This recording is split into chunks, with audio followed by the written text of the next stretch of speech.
Sai Hira Ram, everybody. With the blessings of Sai Hiral Shah, this is the recipe of Palak Raita, a light, cooling and nourishing yogurt preparation that adds a little gentle freshness to any meal.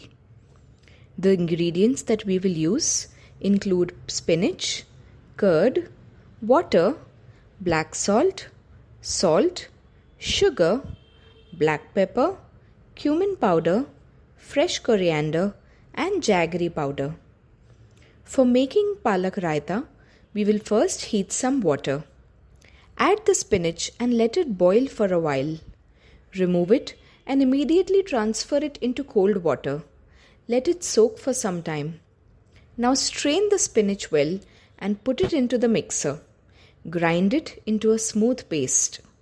Take some curd in a bowl and whisk it until it is smooth.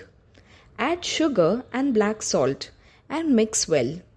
Now add the prepared spinach paste.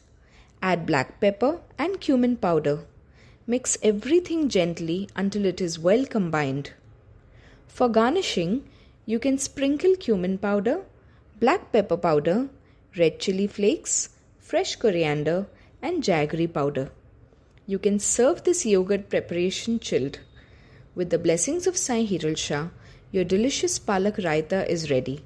Do try it and share it with your loved ones. Keep coming back to our channel for more pure recipes. Sai Hira Ram.